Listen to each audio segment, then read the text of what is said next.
Hi guys, I'm Chris Hansen from Karate Unity. I'm on a mission to unite martial artists together through cross-training in other arts, combat sports, and tactical combatives. We are more similar than different. Today, I'll be discussing 2 books you must have in your martial arts library, so sit back, relax, and enjoy the talk. 2 books today. So we've got Naihanchi Tekki Kata by Chris Denwood. You guys can see that. And Weaponize Your Web, Muchimi Karate's Forgotten Power Source, Weaponize Your Web by Filip Swennen and Axelander. Here we go. All right, so first book, Naihanchi Tekki Kata, The Seed of Shuri Karate, Combative Application. This is written by an author, Chris Denwood. If you don't know Chris, what's wrong with you? Get to know Chris. You can check him out at chrisdenwood.com. And he's got a virtual dojo as well. He's got a free promotional offer for his virtual dojo, and it's off of chrisdenwood.com. I put the links, guys, in the description, so check it out.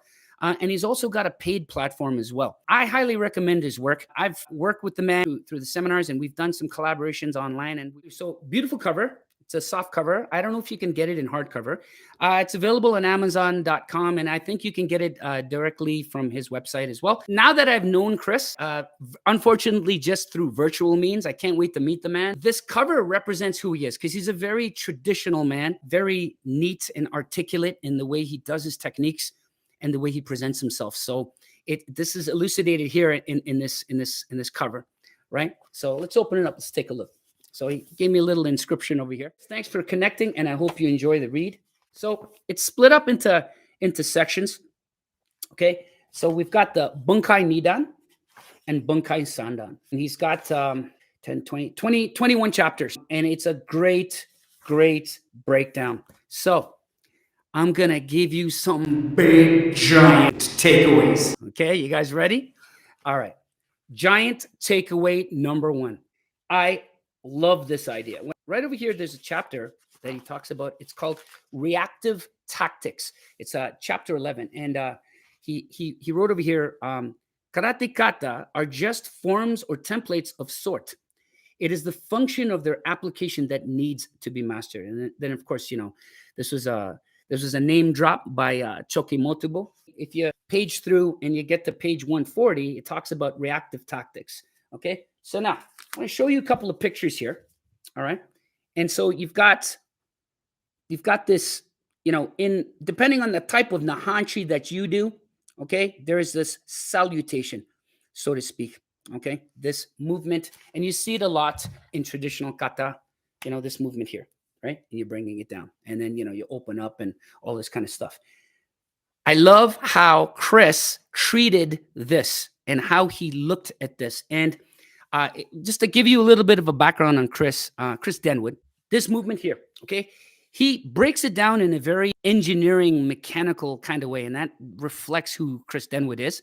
Chris is he's got a strong engineering background. He's just meticulous in the way he talks about things. So here, I'm going to give you a little excerpt, right? It says over here, the second reactionary tactic occurs during the second part of the opening salutation where the elbows flex and the hands lift. If we take the formal aesthetics away from the movement and focus on the structure and core movement patterns, we can see valuable protection measures against ambush situations, which in contrast to the previous application, supports a function whereby the arms instinctively flinch in and up to cover vital areas around the head and neck to protect our main computer and control system against potential damage.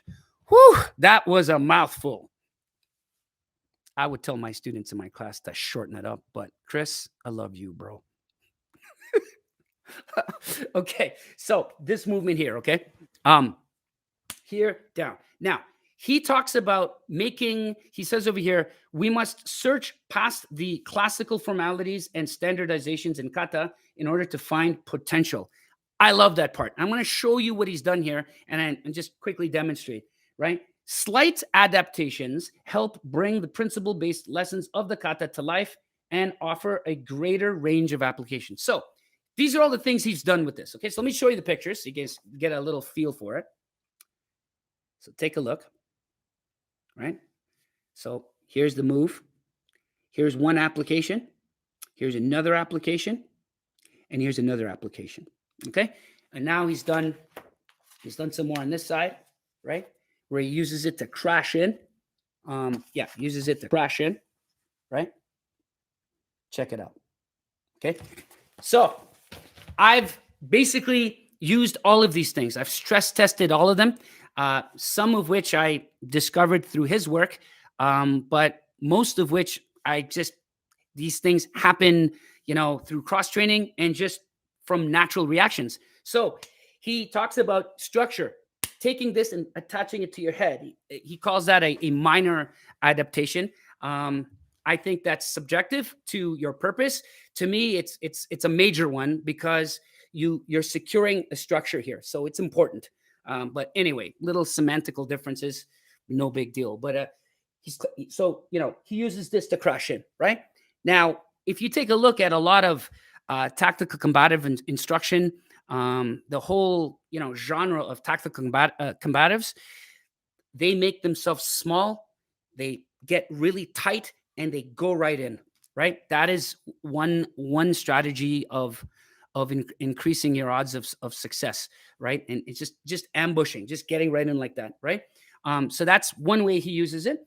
Another way he uses it too is he changes the planes, so he tilts down over here where he's protecting now his ribs, and that's basically, I believe, in this picture right where my finger is right there. Can you guys see that? This one right here, you see? It's kind of like a boxer's shell, right? Now, if you strip away the activity, you take away the word boxing, you take away all the style. And guys, I'm just going to do a little side note here. I can't stand the word style. I'm a big Bruce Lee fan, and he's all about no style, right? If you think about it, styles are important, but they're also not important because people get caught up in it. So just look at the principles. So here's the principle: crossing hands, okay? A structure, maintaining that structure with your head, or dropping that structure down, keep the structure by your elbows are in, and flexing your core so you can take shocks, take punches, right? Beautiful, right? Now, boxers do that anyway. They don't know anything about Naihanchi, but you see, it's a principle. They're using the principle behind these things, right? Whether you want to call it Naihanchi or not. So anyway, that's one. Here's another one too, where he uses it like a spear. Okay, so uses it as a spear. So that's this picture right over here. Second one, you guys see that? Okay, and that's basically where, again, you take a look at practical applications. They do that kind of stuff. The defense labs, I used to study this system called Crazy Monkey by Rodney King. Rodney King's Crazy Monkey, I believe he's a South African man who kind of fused tactical combatives and boxing and all these kind of things, and now he's really into jiu-jitsu. But he uses these kind of crash-ins, right? Where they're securing their hand, boom, and they're coming right in, right? To spear through punches and guards, just so that you can get into that center mass and start working. Underhooks, overhooks, strikes, takedowns, affecting balance, all that beautiful stuff, right? So that's the first big takeaway, right? Where all of these ideas, okay, and I'm just elucidating this one, okay, are used as tools. Guys, I like to see these things as a Swiss Army knife. You know what I mean by a Swiss Army knife? You know that red little pocket knife, right? You take out to camping. It's got all these tools in it, right? It's got the spoon, it's got the fork, it's got the corkscrew, it's got little kinds of knives, it's got these scrapers and things. Some of them are limited in terms of you've just got one knife and maybe one other tool. And now you use it for many things.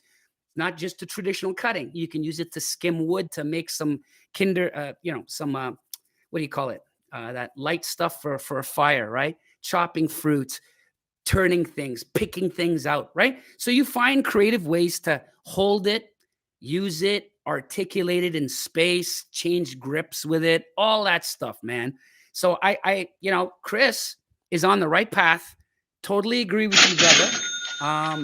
And I think if you're a like-minded martial artist who looks at martial art techniques, concepts, and ideas, you will see them as tools, just like a knife, a Swiss Army knife, where you use them various ways, changing angles and making adaptations according to Chris, right? So that's big takeaway one, right? Now, this one, another favorite of mine. I got a big smile on my face on this one because moi, yes, Little old me is on one of these pages. Let's talk about this book. All right, let's do a walkthrough. So, love the cover. Guys, check this cover out. It's got like a DC comic book kind of look. So shout out to Axelander. Great job, bro. The drawings are off the hook. You can get this on Amazon. I put the link in the description, so all of that's there. Let me tell you a little bit about Filip. So Filip is a mixed martial artist in a sense that he's studied various styles, combat sports, and tactical combatives. Sounds familiar. This is human nature, right? You tend to gravitate towards like-minded people, right? Filip is very much like myself. He's cross-trained in all kinds of things, MMA, combatives, judo, full contact karate. He's done seminars all over the place. He's lived in different countries, I believe in Japan, Belgium. He's based in Belgium. Okay, his book is called Weaponize Your Web. It's a soft cover. Okay. For Chris, be kind, be strong, Filip. Okay. Right off the bat, when you open up this book, you see an underlying concept and theme that permeates throughout this whole book. Okay. And that immediately gave me a biomechanical flavor, right? And when I see people who look outside of technique and just see things like the big picture, okay? To me, that's a sign of advancement. That's a sign of someone who understands what's going on. So here we go. So this whole book is about biomechanical principles in the martial arts, how combat sports, tactical combatives, traditional martial arts are all glued together by biomechanical principles. It's 192 pages, okay? All kinds of stuff in there. Naihanchi. So you've got pictures like this, okay? Beautiful sketches. I love the lines. It's got like a anime style to it, right? And it basically gives you the entire kata in sketch format. Very clear, very neat to follow. One particular thing I got to point out that's really cool about the book, and I was so surprised when I found out, is the actual kata movement is right here in the top right corner, on the top corner. And then you've got all the applications here. So it's so cool. Like it's minimal writing, but a lot of visuals. This is what I love. Like if you're a kind of a reader like me, I'm kind of dumb, okay? So I need things simple. Like I need it spelled out for me. You know what I'm saying?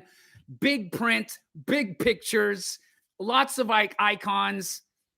Hey, that's me. If you're like that, this book is going to be great. So this right over here, there's the actual move here, and then all the applications are here. It's amazing. I love that. A lot to do with big giant takeaway from Filip's book. Okay, so this movement right over here. This movement here right over here. You guys see that? Right over here?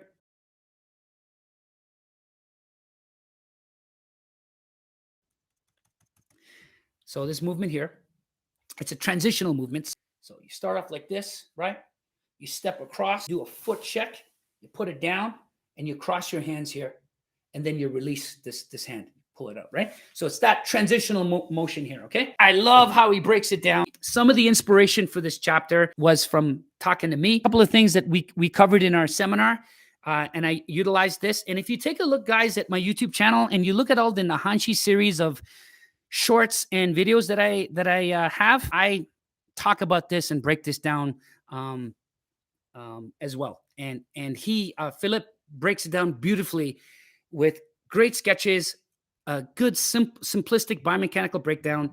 And I love how he talks about it in terms of a bones barricade. So it's basically this particular motion here is you're stacking your bones together and creating a barrier for attacks coming at you, going in, and you can tilt the axis and change the application. So let me explain, okay? So if you take a look at this drawing right over here, okay? Notice that, see, if you tilt the axis, the hands are pretty much in the same position. But if you actually tilt your body and use it angle upwards, okay, this elbow kind of block, okay, you're getting in on the inside of somebody's punch or something.